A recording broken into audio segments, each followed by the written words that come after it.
Hello everyone, today's book is called Natsumi's Song of Summer, and it is by Robert Paul Weston and illustrated by Misa Saburi. I hope you are starting to have the lovely first early days of summertime. This is about a book about a girl in Japan who's going to be visited by her cousin who is from America. Let's dive in. In lotus season, with puddles on every pond, Natsumi was born. That was how she got her name. It means the sea in summer.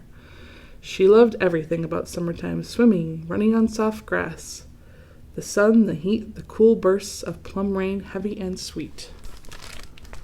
What's your favorite thing about summer? Yeah, summer has so many fun things to enjoy. But what she loved most were the summer's insects, gleaming, crawling, fluttering. With their songs and bright bodies, the air itself came to life. There were butterflies with their striped and spotted wings, and the sudden sparks of fireflies and honeybees fizzing flower to flower. Look at all those insects. I see a beetle, a bee, a butterfly, a firefly, some more butterflies. What do you think your favorite insect is? I'm not sure I have one, but I do like butterflies and moths. There were mantises, long green monks always praying, and the speckled gems of ladybirds, red rubies upon deep blue bellflowers. So here's a praying mantis. Got a grasshopper, I think, and then they call them a ladybird. I call them a ladybug. They're cute. I like those.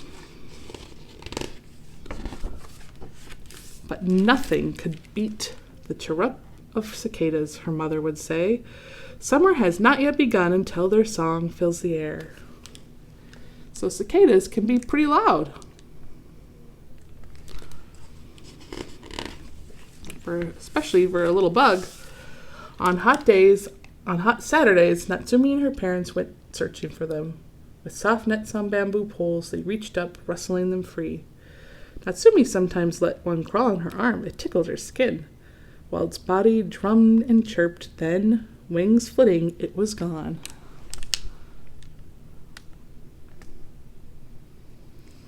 So, Natsumi's favorite bug must be the cicada. Natsumi's birthday would soon arrive, and this year it would be special. Someone would come to visit from the far side of the sea. It was her cousin, a girl named Jill, but someone who was a stranger. Although they were related, the two girls had never met. So they had never met because they didn't live in the same country. But now Jill is coming to visit. But now this summer, Jill and her parents at last had planned a visit. Natsumi was excited, but she was also nervous. What would Jill be like? What would they have in common? Would they become friends? Or perhaps they would quarrel. There was no way of knowing. So quarrel is a word that means to fight. So she's excited but nervous. At the huge airport, Natsumi saw her cousin weaving through the crowds. Grinning and anxious, her eyes bright with curiosity. "Show me everything," Jill chimed, her voice like a bell. "Everything there is."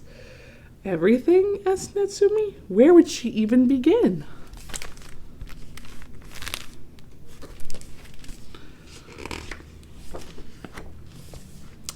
Perhaps at the beach where the hot sand powdered their toes, and cool on their tongues, mouthfuls of watermelon turned their lips a rosy pink. Watermelon is a fruit I always think of in summertime, and even the dog is eating it.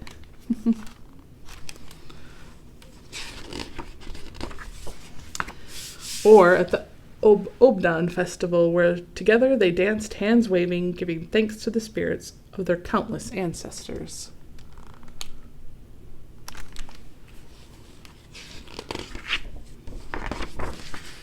Or by the river, their faces tipped to the stars, watching for fireworks as they bloomed in the night sky, all the colors of summer.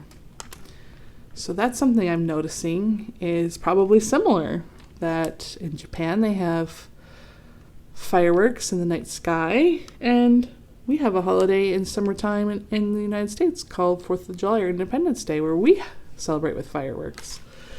So even though they live in different countries, there's some similarities there. Everywhere they went, Jill squinted into the trees, listening closely and asking the same question. What is all that buzzing?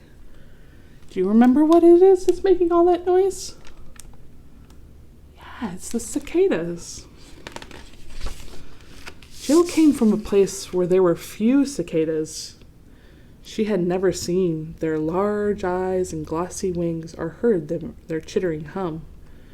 Natsumi wanted to show them to her cousin, but she was worried. Insects frighten some people. What if Jill was frightened too? There's some cicadas on a leaf up there. Natsumi's not sure what to do. She doesn't want to scare Jill, but she wants to show her the cicadas, which are her favorite. Natsumi's birthday arrived with a bright blue sky, but Jill still squinted into the treetop shadows where the hidden cicadas thrummed.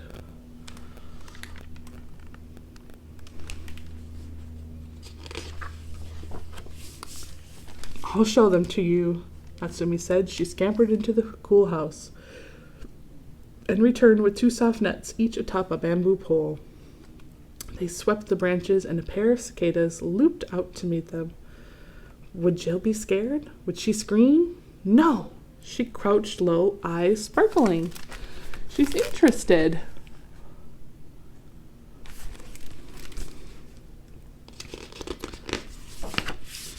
They're born underground, Natsumi explained. For years they wait in darkness, but then, when they're old enough, they climb out to meet their friends. So this year, Natsumi would be really happy with this year because different types of cicadas stay underground for different lengths of time.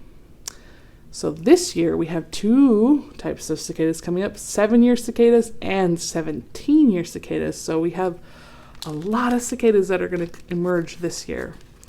So they live underground for a long time, depending on what kind of cicada they are. They crawl up. This is called a nymph. They either crawl up a tree, maybe a plant stem, and then they shed their exoskeleton of the nymph and emerge as a cicada with wings. It's quite an amazing thing.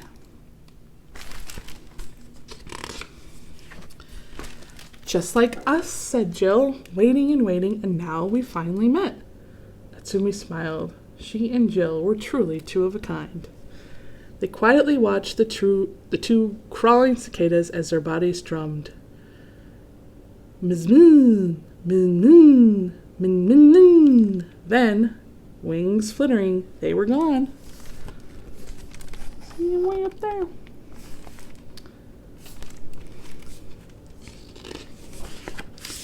In the afternoon, they drew pictures together. Natsumi's drawing was of the 2 cicadas, but Jill sketched out something else.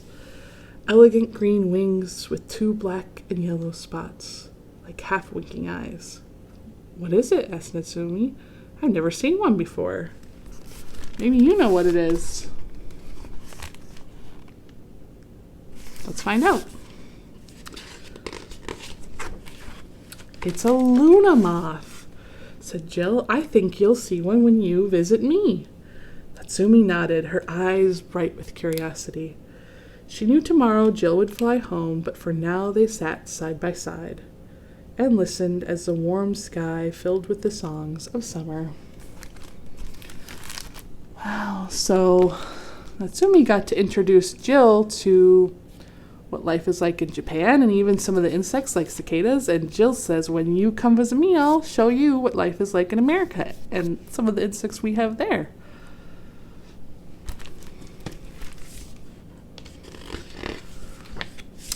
And here's an extra note from the author that this story is written as a tanka poem.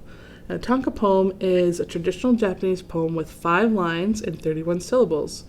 The first 3 lines follow the same pattern as a haiku, which is 5 syllables, 7 syllables, 5 syllables. But a tanka has 2 additional lines, each with 7 syllables. So, and then they talk a little bit about the symbolism of cicadas in Japan. I thought that was a really nice book for a couple reasons. I like that Natsumi and Jill got to share a good experience where they learned from one another and shared a little bit about their culture and themselves. And also, it was a good reminder that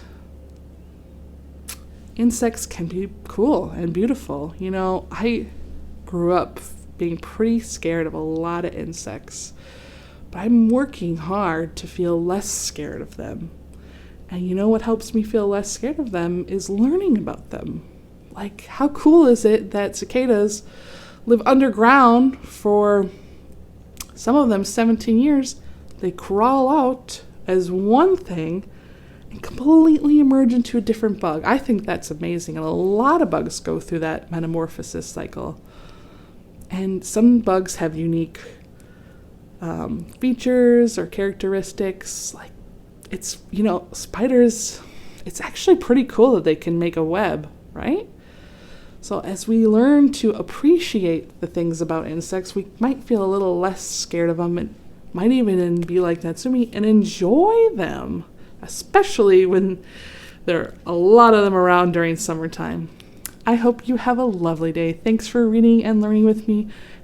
See you soon.